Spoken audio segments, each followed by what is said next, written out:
ये कैसा वरदान दिया ब्रह्मदेव ने हिरण्यकश्यप को? ऐसा वरदान तो अमरता के ही तुल्य है। ऐसा वरदान पाकर तो एक सन्यासी भी क्रूरता का अधिपति बन जाए। ब्रह्मदेव ने वही किया जो एक भगवान अपने भक्त के लिए करता है। उन्होंने अपना देव धर्म निभाया है और एक भक्त की भक्ति का फल दिया है उसे। अब यह तो हिरण्यकश्यप पर ही निर्भर करता है कि वो इस वरदान का किस प्रकार से उपयोग करता है। किंतु प्रभु, हिरण्यकश्यप ना तो एक सन्यासी है और ना ही एक साधारण मनुष्य। वो तो एक दैत्य राजा है। वो इस वरदान का दुरुपयोग भी कर सकता है। इस वरदान के कारण यदि हिरण्यकश्यप के हृदय में भक्ति के स्थान पर अहंकार ने घर कर लिया तो उसे याद दिलाने के लिए भी कोई होना चाहिए ना। आपकी इस मुस्कुराहट के पीछे का उद्देश्य मैं भली भांति समझती हूँ।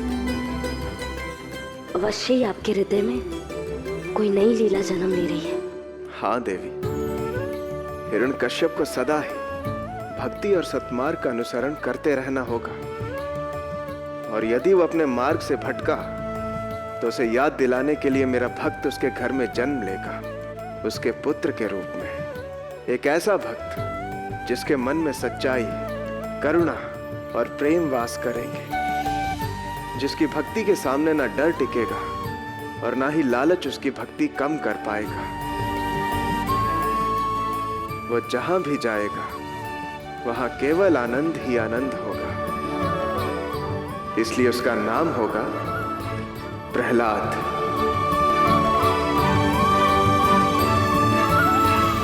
वरदान मिलने के उपरांत हिरण्यकश्यप के अहंकार और उसकी क्रूरता की कोई सीमा ना रही। वो प्रजा का राजा नहीं अपितु बुराइयों और अधर्म का राजा बन बैठा।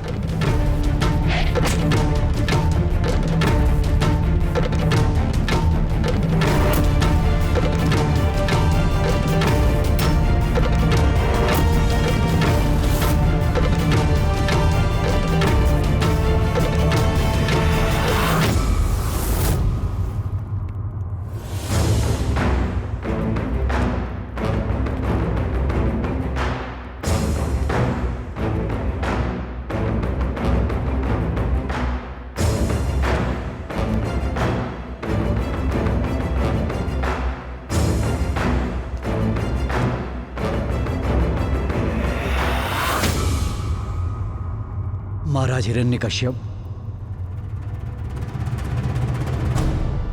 प्रणाम महाराज हिरण्यकश्यप। महाराज ये बताइए ऋषिवर, यहाँ हो क्या रहा है? यहाँ प्रभु श्री नारायण की मूर्ति की स्थापना हो रही है। उनके भक्तों के लिए इस मंदिर का निर्माण किया गया है। महाराज, अब आपके राज्य की प्रजा जब चाहे श्री नारायण के इस मंदिर में आकर उनके दर्शन कर सकते हैं। अच्छा,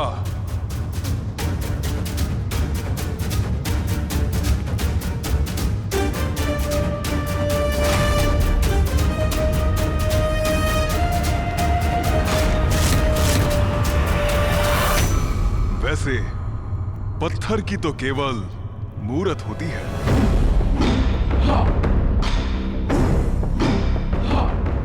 कहाँ आप इसमें अपने भगवान को खोज रहे हैं? अच्छा ऋषिवर, आप एक बात बताइए, एक राजा और एक भगवान में क्या अंतर होता है? ऋषिवर, आप तो इतने महान हैं, आप लोगों को नहीं पता? चलिए ऋषिवर, आपको मैं बताता हूं। राजा और भगवान दोनों राज करते हैं, परंतु भगवान अमर होते हैं और एक राजा, उसका अंत तो एक ना एक दिन निश्चित है। परंतु मैंने, इस राज्य के राजा ने, हिरण्यकश्यप ने अपने अंत को टाल दिया है। अब मैं तो अमर हूं, एक राजा भी हूं और एक भगवान भी। तो फिर मेरे राज्य में मंदिर इस नारायण का नहीं, मेरा बनेगा। पूजा नारायण की नहीं, मेरी होगी। भोग इस नारायण को नहीं, मुझे लगेगा, हिरण्यकश्यप को। महाराज, ये अनुचित है। आप ये कैसी बातें कर रहे हैं? आप इस राज्य के महाराज हैं और अपनी तुलना भगवान से क्यों कर रहे हैं?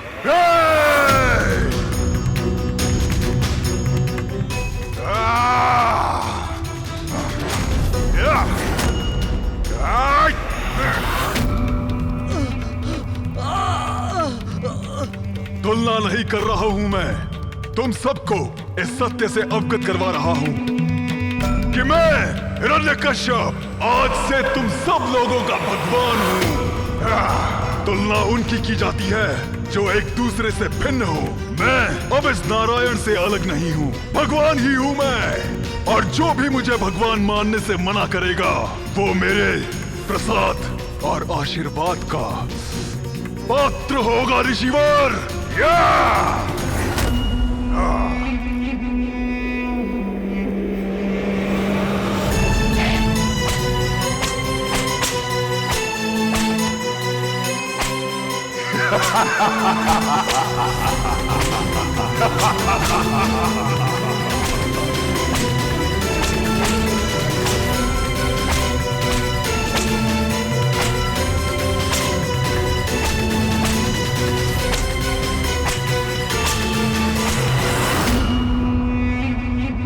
तोड़ दो इस नारायण के मंदिर को।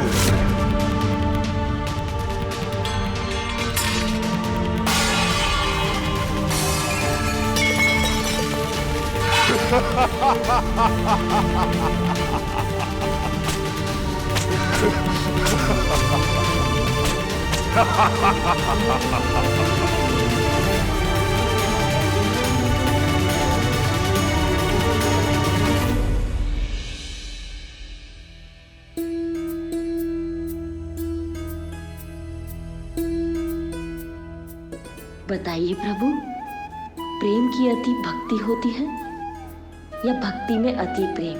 ये दोनों एक दूसरे से भिन्न ही कहाँ है लक्ष्मी? जिस प्रकार हम नारायण और लक्ष्मी एक दूसरे से भिन्न नहीं है, उसी प्रकार भक्ति और प्रेम भी एक दूसरे से भिन्न नहीं है। ये तो केवल एक भाव, दो नाम है। जहाँ प्रेम का वास होता है वहाँ सदैव ही भक्ति का निवास होता है, और जहाँ भक्ति का कुटुंब होगा वहाँ सदैव ही प्रेम का शंखनाद सुनाई देगा।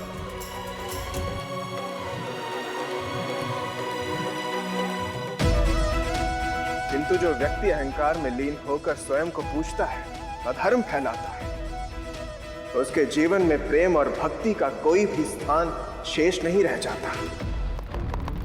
हिरण्यकश्यप का अहंकार बढ़ते ही जा रहा था, जिसके कारण राज्य में नारायण के भक्त पीड़ा में कराह रहे थे।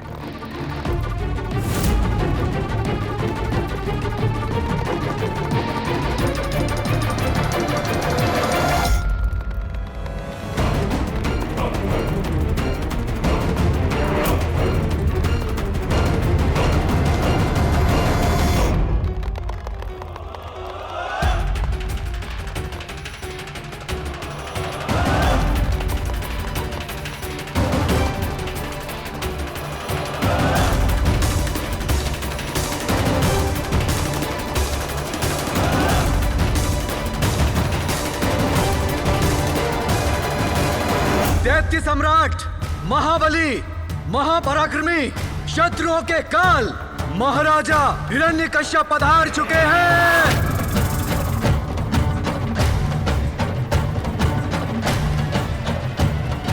सब घुटनों पर बैठ जाओ, अपने शीश झुकाओ। नहीं बैठेंगे, नहीं बैठेंगे, नहीं बैठेंगे, नहीं बैठेंगे, नहीं बैठेंगे, नहीं बैठेंगे।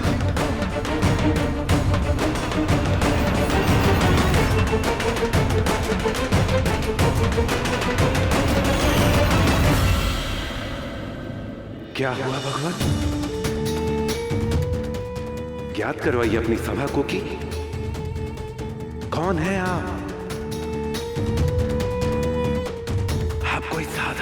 राजा नहीं, अपितु भगवान। हिरण्यकश्यप हैं। बोध करवाइए अपनी सभा को। याद करवाइए।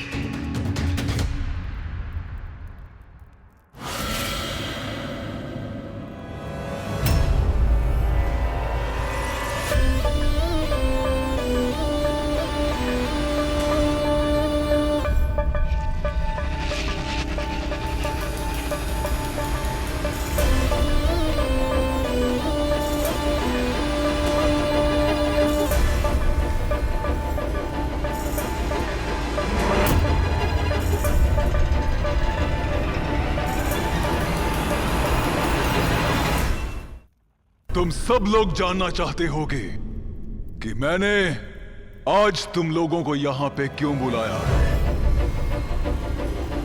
मैं तुम्हारी जिज्ञासा समझता हूं, किंतु केवल जिज्ञासा ही नहीं, मैंने तुम्हारी सारी आवश्यकताओं को भी समझा है और उसकी पूर्ति भी की है।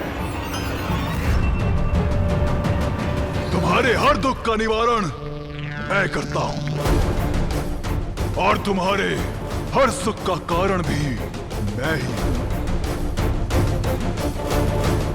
तुम्हारा ये जीवन मेरा और तुम्हारा मरण भी केवल मेरे लिए ही है। इस सृष्टि में मुझसे शक्तिशाली और कोई नहीं, और तुम लोगों का पालनहार भी मैं। तुम्हारा ये जीवन मेरे ही आदेश से चलता है। जब सब कुछ मेरे अधीन है तो पूजा उस नारायण की क्यों? जब मुझसे ही तुम्हारा जीवन है, फिर तुम्हारा वो भगवान, वो नारायण कैसे हो गया? बताओ, कैसे हो गया? आज तक मैं ही तुम्हारा राजा था, पर आज से मैं ही तुम्हारा भगवान हूं। अब इस राज्य में केवल मेरी ही पूजा होगी, केवल मेरी मूर्ति स्थापित रहेगी। हर घर के मंदिर में केवल मैं ही विराजमान रहूंगा। तुम सब लोग मेरी आरती करो, मेरे भजन गाओ, मुझे भोग लगाओ। हर दुख में मेरा ही नाम लो। अब इस सृष्टि में सिर्फ एक ही भगवान है जो सर्वशक्तिमान है, भगवान हिरण्यकश्यप। ये केवल मेरा आदेश ही नहीं, इसी क्षण से ये इस राज्य का विधान है। और यदि किसी ने इस विधान का उल्लंघन किया तो उसका सिर्फ एक ही स्थान होगा, वो मृत्यु लोक होगा। अपने भगवान का नाम लो, जाप करो। भगवान हिरण्यकश्यप की जय हो। भगवान हिरण्यकश्यप की जय हो। भगवान हिरण्यकश्यप की जय हो। भगवान हिरण्यकश्यप की जय हो। ओम हरि जय हो। भगवान हिरण्यकश्यप ओम हरि। किसने लिया विष्णु का नाम? किसने लिया? मेरे समक्ष आओ। ओम हरि कौन ले रहा है विष्णु का नाम? समक्ष आओ। हरि। ये ध्वनि तो राजकुमार प्रहलाद की है। राजकुमार प्रहलाद की। ओम हरि राजकुमार प्रहलाद। ओम हरि ओम हरि।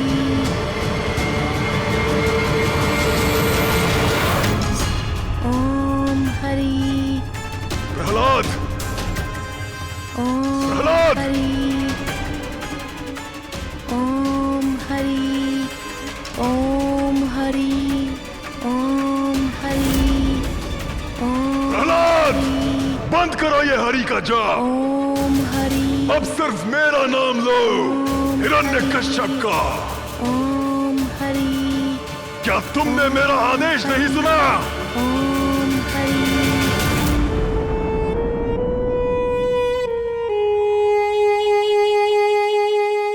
भगवान, क्या सोच रहे हैं आप? आपको ज्ञात है ना? आपने भरी सभा में विधानों का पालन न करने वाले अपराधी के लिए मृत्यु दंड का निर्णय लिया है। भगवान, अब आपको अपने वचन का पालन करना ही होगा। अपराधी चाहे आपका पुत्र ही क्यों ना हो, आपको अपने पुत्र को मृत्यु दंड देना ही होगा। दे दीजिए इसे मृत्यु दंड भगवान। कर दीजिए अपने पुत्र का विनाश और हो जाइए अमर, हो जाइए।